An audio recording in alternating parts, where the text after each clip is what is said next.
Welcome to our 2022 online symposium, Art is Work, Work is Art, a symposium showcasing McGill University's Faculty of Education P-Lance residency artists and their practices. My name is Elizabeth Wood, and I'm an associate professor in the Faculty of Education and one of the founders of the P-Lance Initiative for Excellence in Education and the Arts. I'd like to begin by thanking Dr. Dana McLeod, our current artist in residence. Without Dana's powerful vision and tremendous hard work, this symposium would not have been possible. Heartfelt thanks also to Dr. Claudia Mitchell, Chair of the Advisory Board for the P-Lance Initiative for Excellence in Education and the Arts. Her invaluable leadership has been critical to the flourishing of all aspects of this project.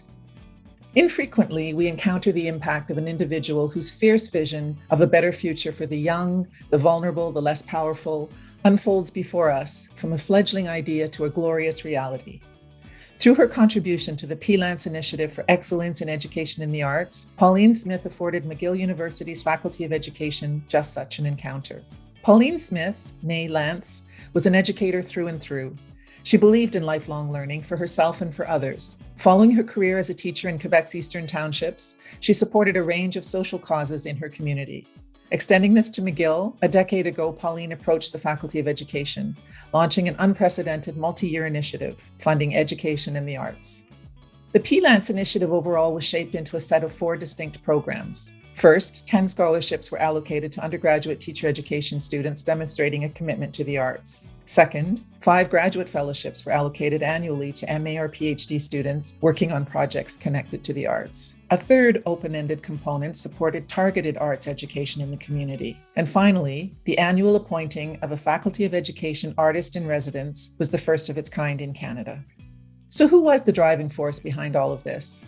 Pauline Smith was a spitfire. Petite in stature, she was intensely independent, a lifelong learner whose curiosity and determination led her, for example, to master the digital tools required to manage her own business affairs well into her 80s, as she continued to support a host of causes in her community and beyond. Pauline was a stunning mentor, a philanthropist committed to the growth, creativity, and success of the Faculty of Education students and educators. She cared about the people whose lives she touched, attentively reading letters from students and celebrating with them at faculty events, asking questions, and listening keenly as they described their work.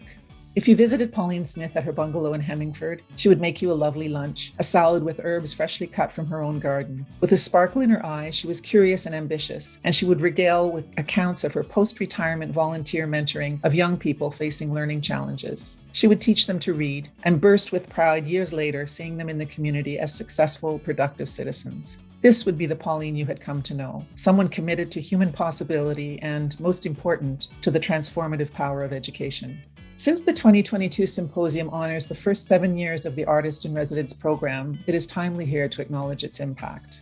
First, over an extended number of months annually, the Artist in Residence position funds the recipient's artistic production.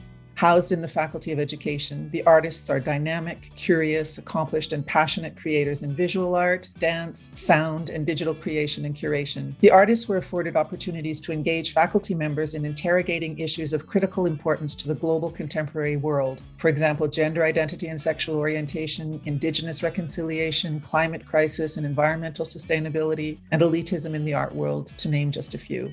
Artists also offer workshops, guest speaker events, and support for professors seeking to integrate the arts into their teaching and curricula, and more recently, to provide support in an online diffusion of student work. The artists share their practice, their ideas, their questions, challenging students and educators alike to care more, to create more, and to strengthen our commitment and flourishing critical imagination. To be honest, it is impossible to quantify the impact on the faculty of the P-Lance Initiative for Education in the Arts. Pauline's commitment to making the world a better place has left an indelible mark.